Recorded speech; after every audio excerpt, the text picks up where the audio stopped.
Clay tile ഉപയോഗിക്കുമ്പോൾ ശ്രദ്ധിക്കേണ്ട കുറച്ച് കാര്യങ്ങൾ. ആദ്യം നമ്മൾ നല്ല ബ്രാൻഡ്, മാർക്കറ്റിൽ ഇപ്പോൾ അവൈലബിൾ ആയിട്ടുള്ള ഏത് ബ്രാൻഡാണ് നല്ലതെന്ന് സ്റ്റഡി നടത്തിയിട്ട് അത് ചൂസ് ചെയ്യുക.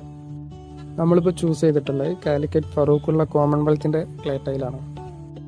ഓട് നമുക്ക് 6 ക്ലാസിഫിക്കേഷൻ വരെ മാർക്കറ്റിൽ അവൈലബിൾ ആണ്. 1st, 2nd, 3rd, 4th, 5th, 6th എന്ന് പറയുന്ന 6 ക്ലാസിഫിക്കേഷൻ. ഇതിൽ നമുക്ക് 1st ക്ലാസ് ഏതാണ്, 3rd ക്ലാസ് ഏതാണ്, 2nd ഏതാണെന്ന് മനസ്സിലാക്കാൻ ഒറ്റ നോട്ടത്തിൽ കഴിയില്ല. ഇത് മനസ്സിലാക്കാനുള്ള കറക്റ്റായിട്ടുള്ള ഒരു രീതി എന്താണെന്ന് വെച്ചാൽ ഇതിൻ്റെ സൗണ്ടാണ്. ഇതിൻ്റെ ഒരു റിംഗിങ് മെറ്റാലിക് സൗണ്ട്, അതിൽ നമ്മൾ മേടുമ്പോൾ കിട്ടുന്ന ഒരു സൗണ്ട് ഉണ്ടല്ലോ, അതിൻ്റെ വേരിയേഷൻ അടിസ്ഥാനപ്പെടുത്തിയിട്ടാണ് നമ്മൾ ഇതിൻ്റെ ക്ലാസിഫിക്കേഷൻ വേർതിരിച്ചിട്ട് മനസ്സിലാക്കാൻ പറ്റുന്നത്. ഇതിൻ്റെ സൗണ്ടിലുള്ള ഒരു പ്യൂരിറ്റി, കറക്റ്റ് റിംഗിങ് സൗണ്ട് കിട്ടുന്നതാണ് കമ്പാരിറ്റീവ്ലി മറ്റു ഓടുകളെ അപേക്ഷിച്ചിട്ട് ഉയർന്ന ക്ലാസ്സിലുള്ള ഓട്. പിന്നെ ഓടിൻ്റെ കേസിൽ നമ്മൾ പലർക്കുള്ളൊരു ധാരണയാണ് പഴയ ഓട് യൂസ് ചെയ്യുകയാണെന്നുണ്ടെങ്കിൽ നല്ലതാണ് എന്നുള്ളത്. പക്ഷേ നമുക്ക് മനസ്സിലാക്കേണ്ട ഒരു സംഗതി എന്താണെന്ന് വെച്ചാൽ എല്ലാ പഴയ ഓടും നല്ലതല്ല എന്നുള്ളതാണ്. അതിൻ്റെ കുറച്ച് കാരണങ്ങൾ എന്തൊക്കെയാണെന്ന് വെച്ചാൽ, പഴയ ഓട് സെലക്ട് ചെയ്യുമ്പോൾ നമ്മൾ ശ്രദ്ധിക്കേണ്ടത് അത് ഒരേ ബാച്ചിലുള്ള ഓടാണോ എന്നുള്ളത് നമ്മൾ കറക്റ്റ് ശ്രദ്ധിക്കേണ്ട ഒരു കാര്യമാണ്.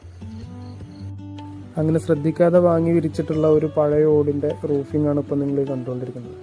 ഡാമേജ് ആയി വന്നിട്ടുള്ള ഓടുകളുണ്ടാവാം, കമ്പനി മാറി വന്നിട്ടുള്ള ഓടുകളുണ്ടാവാം. അതിലൊക്കെ നമ്മൾ വിരിക്കുമ്പോഴാണ് അത് കറക്റ്റ് അറിയാം. നമുക്കിപ്പോൾ ഈ ഓട് ഒരു ഗ്രൂപ്പ് ഓഫ് ഓട് വരുമ്പോൾ നമുക്ക് അത് പെട്ടെന്ന് മനസ്സിലാവണമെന്നില്ല. ചിലപ്പോൾ അത് കരാറെടുത്ത ആളും നമ്മളോട് ചിലപ്പം പറയണമെന്നില്ല, അവർ വിരിച്ചു പോകും. പിന്നീട് ലീക്ക് വരുമ്പോഴാണ് നമ്മൾ ഇങ്ങനത്തെ ബുദ്ധിമുട്ടൊക്കെ ഫേസ് ചെയ്യേണ്ടി വരുന്നത്. ഇങ്ങനെയൊക്കെ ആണെങ്കിൽ കൂടി നമ്മൾ ഓട് വിരിക്കുന്നതിനും അതുപോലെ അതിൻ്റെ ഫ്രെയിം വർക്കും വളരെ പ്രോപ്പറായിട്ട് ചെയ്യുകയാണെന്നുണ്ടെങ്കിൽ കുറേ കാലത്തിന് നമുക്ക് ഓട് വലിയ വിഷയങ്ങളൊന്നും കാണിക്കാൻ സാധ്യതയില്ല. അതുപോലെ തന്നെ നമ്മൾ ഇതിൻ്റെ ഫ്രെയിം വർക്ക് ചെയ്യുമ്പോൾ പർലിങ് കൊടുക്കുന്നത് കറക്റ്റ് അളവിനേക്കാൾ ഒരു 3 mm കുറച്ചിട്ട് ചെയ്യുകയാണെന്നുണ്ടെങ്കിൽ നിങ്ങൾക്ക് ആ ഓട് സീറ്റിംഗ് ആയിട്ട് ഇരിക്കാൻ അത് ഒന്നും കൂടി സഹായിക്കും. ടൈറ്റായിരിക്കുമ്പോൾ എന്തെങ്കിലും ചെറിയ രീതിയിലുള്ള ജർക്കിങ്ങോ കാര്യങ്ങളോ വന്നാൽ ഈ ഓട് അതിൻ്റെ ആ ഒരു ഗ്രിപ്പിൽ നിന്ന് ഊർന്നിറങ്ങാൻ സാധ്യത കൂടുതലാണ്. അപ്പോൾ അത് ഒഴിവാക്കാനാണ് നമ്മൾ ഈ രീതിയിൽ ചെറിയൊരു ലൂസ് കൊടുത്തിട്ട് അതിൻ്റെ ഫ്രെയിം വർക്ക് ചെയ്യുന്നത്. ഈ കാണുന്നതാണ് നമ്മൾ പഴയ ഓട് വാങ്ങുമ്പോഴുള്ള വിഷയം. ഡാമേജ് പറ്റിയ ഒരുപാട് ഓടുകൾ വരാൻ സാധ്യതയുണ്ട്. അത് ലോഡ് ചെയ്യുമ്പോഴുള്ള ബുദ്ധിമുട്ടുണ്ടാവാം, അൺലോഡ് ചെയ്യുമ്പോഴുള്ള ബുദ്ധിമുട്ട്. ഇത് ഈ ഡീലർ തന്നെ 2-3 തവണ ചിലപ്പോൾ ലോഡിങ് ആൻഡ് അൺലോഡിങ് കഴിഞ്ഞിട്ടാവും അവരെ കയ്യിലെത്തുണ്ടാവുക. അവിടെ നിന്നാണ് പിന്നെ നമ്മളിത് പർച്ചേസ് ചെയ്യുന്നത്. അപ്പോൾ അങ്ങനെ ചെയ്യുമ്പോൾ ഇതിൻ്റെ സൈഡും ഒക്കെ ഡാമേജ് ആവാൻ സാധ്യത കൂടുതലാണ്.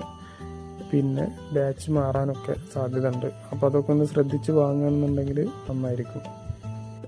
ഇത്രയൊക്കെയാണ് ഓട് വിരിക്കുമ്പോൾ നമ്മൾ ബേസിക്കലി ശ്രദ്ധിക്കേണ്ട കുറച്ച് കാര്യങ്ങൾ. നിങ്ങൾ ഓട് വിരിക്കാൻ